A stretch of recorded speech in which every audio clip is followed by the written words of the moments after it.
Shalom, salam berkat dari kami untuk pendengar sekalian. Saat ini pendengar akan diberkati dengan program Hari Ini Harinya Tuhan bagian yang ke-8. Sebuah program rohani tentang doktrin Alkitab yang menolong kita untuk semakin tertanam dalam kebenaran firman dan bertumbuh dalam kemuliaan. Bersama hambanya, Pendeta Gilbert Lumwendo, STH. Banyak orang merasa doktrin Alkitab sebagai sesuatu yang membingungkan. Tetapi tahukah saudara bahwa doktrin Alkitab intinya adalah memahami Alkitab dengan benar, dengan pemahaman yang sistematis, sehingga kita terus dapat tertanam di dalam kebenaran firman, sehingga kita terus bertumbuh di dalam kemuliaan Allah. Buka hati saudara sekalian untuk menerima berkat-berkat firman-Nya hari ini.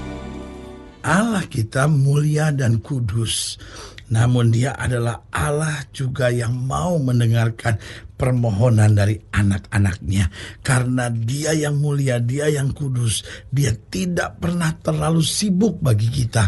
Dia juga tidak pernah menganggap kita terlalu kecil sehingga Dia tidak punya waktu untuk mendengarkan permohonan-permohonan kita.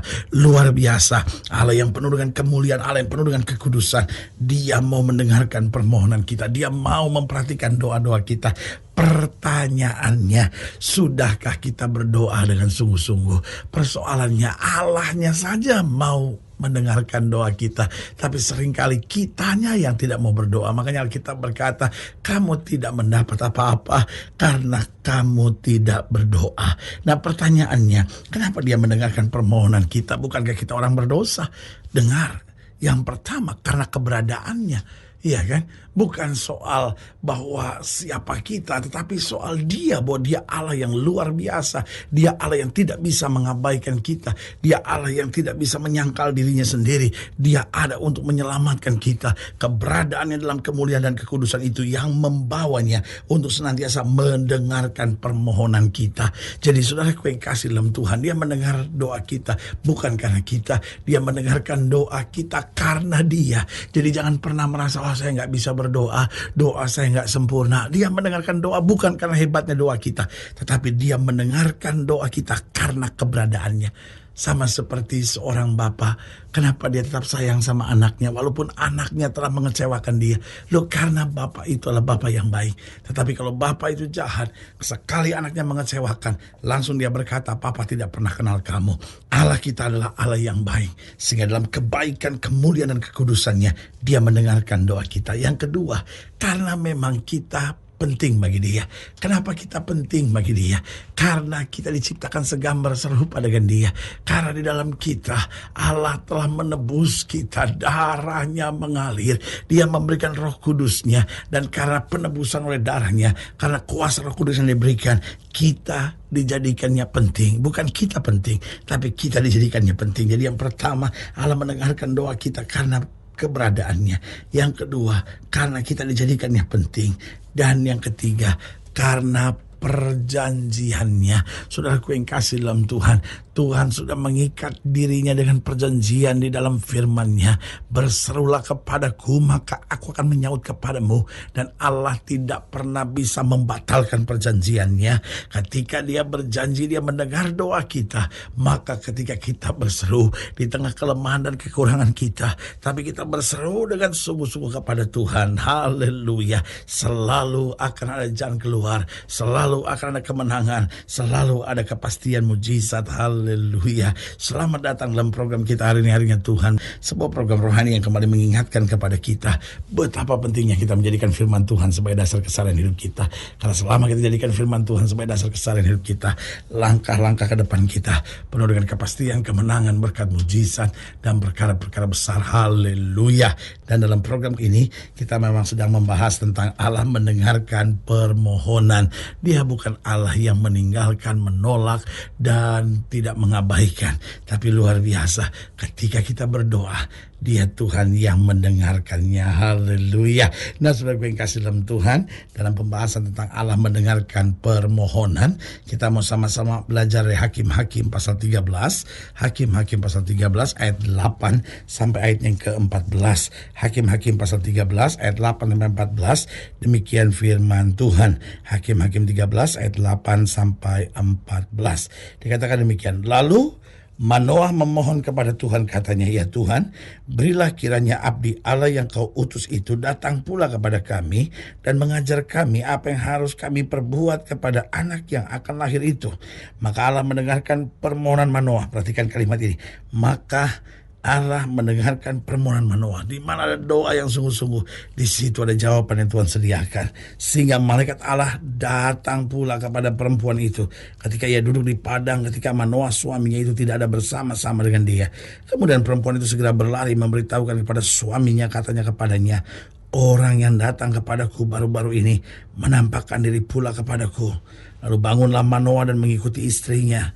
Dan setelah sampai kepada orang itu, berkatalah ia kepadanya, "Engkaukah orang yang telah berbicara kepada perempuan ini?" Jawabnya, "Benar." Lalu kata Manoah, "Dan apabila terjadi yang kau katakan itu, bagaimanakah nanti cara hidup anak itu dan tingkah lakunya?" Jawab malaikat Tuhan itu kepada Manoah, "Perempuan itu harus memelihara diri terhadap semua yang kukatakan kepadanya. Janganlah ia makan sesuatu yang berasal dari pohon anggur atau minuman yang memabukkan tidak boleh diminumnya, dan sesuatu yang haram tidak boleh dimakannya. Ia harus berpegang pada segala yang kuperintahkan kepadanya." Nah, saudaraku yang kekasih dalam Tuhan, jelas di sini bahwa Allah mau mendengarkan permohonan kita. Tetapi saya pelajari ada syaratnya.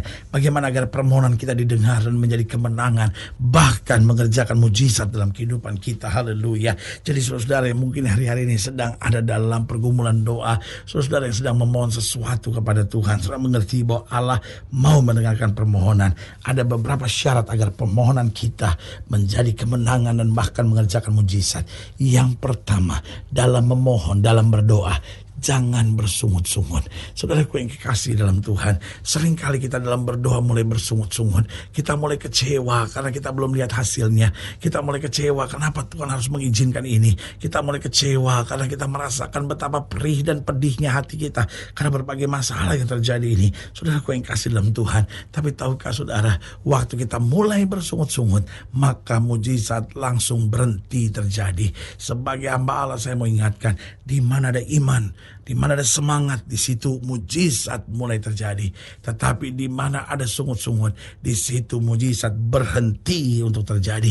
Karena itu saudaraku yang kasih dalam Tuhan, kita tidak mau bodoh, kita tidak mau bersungut-sungut dalam hidup kita. Kita tahu bahwa Allah kita baik, kita tahu Allah kita tidak pernah mengecewakan kita. Kita tahu Allah selalu menyediakan yang luar biasa buat anak-anaknya.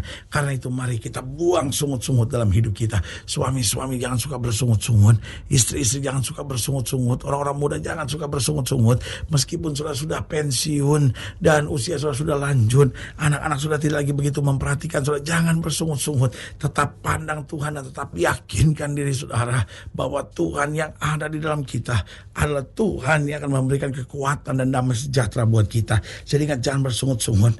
Lalu yang kedua, bagaimana syarat permohonan kita agar didengar bahkan menjadi kemenangan dan mengerjakan mujizat? Memohonlah dengan iman. Karena Alkitab berkata, kalau kamu berdoa, berdoalah dengan iman. Artinya apa?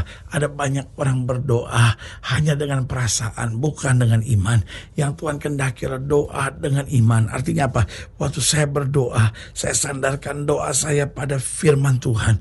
Bukankah Alkitab ajarkan saya bahwa iman timbul dari pendengaran dan pendengaran akan firman Kristus? Apa itu iman? Iman berarti keyakinan bahwa apa saja yang Tuhan katakan itu ya dan amin. Sehingga saudaraku yang kasih dalam Tuhan, orang yang memohon dengan iman, orang yang berdoa dengan iman adalah orang yang tidak akan pernah khawatir, karena dia tahu ketika Tuhan berfirman, cepat atau lambat, firman itu harus dan pasti akan digenapi. Haleluya. Dan yang ketiga, saya pelajari bagaimana syarat permohonan kita agar didengar bahkan menjadi kemenangan dan mengerjakan mujizat. Yang ketiga, kita harus memiliki tangan yang bersih dan hati yang suci. tangan yang bersih dan hati yang suci. Apa maksudnya? Alkitab berkata begini, siapa yang boleh naik ke gunung Tuhan? Orang yang bersih tangannya dan suci hatinya. Apa artinya bersih tangannya? Berarti tangannya mengerjakan hal-hal yang baik. Hidupnya penuh dengan belas kasihan, mau menolong orang dan mau memberkati orang dan hidup dalam kejujuran. Kenapa? Karena tangan bicara tentang pekerjaan, bicara tentang kesungguhan, bicara tentang kesiapan untuk memberi. Tapi di sisi yang lain juga dikatakan apa? Bersih tangan dan suci hatinya. Berarti motivasinya lurus, saudara. Karena orang kalau hatinya bersih, mulutnya pasti bersih. Orang kalau hatinya bersih, langkahnya pasti bersih. Orang kalau hatinya bersih, di tengah tekanan bagaimanapun, tetap keputusan sikap yang keluar dalam hidupnya adalah sikap yang bersih. Haleluya. Dan yang keempat, syarat permohonan kita didengar, bahkan menjadi kemenangan dan mengerjakan mujizat, yaitu yang keempat, jangan mengandalkan diri sendiri. Saudaraku yang kasih dalam Tuhan, dunia modern ini menciptakan orang-orang yang selalu mengandalkan kekuatannya sendiri. Saudaraku yang kasih dalam Tuhan, Alkitab sudah bilang, terkutuklah orang yang mengandalkan kekuatan sendiri. Makanya saudara perhatikan, dunia ini makin banyak orang mati usia 47, 48 hanya dengan sakit jantung, kanker dan lain-lain. Kenapa? Karena itu bukti bahwa ketika seorang mengandalkan kekuatannya sendiri, dia ada di bawah kutuk Tuhan. Tetapi orang-orang yang mengandalkan Tuhan akan diberkati. Dan kalau diberkati berarti ada mujizat. Kalau diberkati berarti ada jalan keluar. Kalau diberkati berarti ada perkara-perkara yang dahsyat. Oh haleluya. Saudara yang kekasih dalam Tuhan, biarlah hari ini kita imani bahwa Allah mendengarkan permohonan kita. Mari kita jadi orang percaya yang suka berdoa, yang hidup di dalam doa dan melihat kuasa di balik doa. Haleluya. Saudara yang kekasih dalam Tuhan, jika saudara yang dilayani lebih jauh, hubungi kami melalui telepon, hubungi kami melalui surat, kunjungi website kami, karena kami ada untuk membawa Bapak Ibu saudara senantiasa lebih dekat pada Tuhan dan mengalami kasih kuasa mujizat yang luar biasa. Haleluya. Secara khusus melalui program ini juga saya mau berdoa buat setiap saudara yang sakit, setiap saudara yang berbeban berat, karena saya percaya bahwa bagi Allah tidak ada perkara yang mustahil. Dan saudara-saudara yang didoakan secara khusus boleh taruh tangan kanan saudara di dada dan kita akan berdoa. Mari kita berdoa. Bapa, dalam nama Yesus, hamba doa buat yang sakit, hamba doa buat yang berbeban berat, hamba doa untuk setiap mereka yang sedang menghadapi masa-masa yang sukar, karena hamba percaya bahwa bagi Allah tidak ada perkara yang mustahil. Bapa, hamba berdoa di dalam nama Yesus, Tuhan jamah yang sakit, Tuhan sembuhkan, yang lemah Tuhan kuatkan, yang susah Tuhan hiburkan, yang jatuh Tuhan angkat, sehingga hari-hari yang penuh kemenangan boleh berlaku dalam kehidupan kami semua. Bahkan hamba juga doa sehingga mereka yang mungkin hari ini taruh tangan kanan yang di dada, karena menghadapi kenyataan bahwa memohon kepada Tuhan, berdoa kepada Tuhan, tapi sulit mendapat jawabannya. Biarlah hari ini kami tidak lagi bersungut-sungut, kami berdoa dengan iman, bahkan kami bersih tangannya, suci hatinya, dan tidak mengandalkan kekuatan kami sendiri. Kami cuma andalkan Tuhan dan melihat kemuliaan Tuhan dinyatakan. Haleluya. Amin. Saudara yang kasih dalam Tuhan, kita sudah berdoa. Ingat, Allah tidak pernah lalai menepati janjinya. Ini saatnya buat kita untuk bangkit bersemangat, bersuka cita dalam menghadapi segala perkara. Karena kita tahu Yesus hidup, Yesus berkuasa, dan selalu menyediakan yang terbaik bagi kita. Doa saya menyertai saudara. Sampai berjumpa pada program berikut, dan jangan lupa jadikan hari ini harinya Tuhan. Haleluya.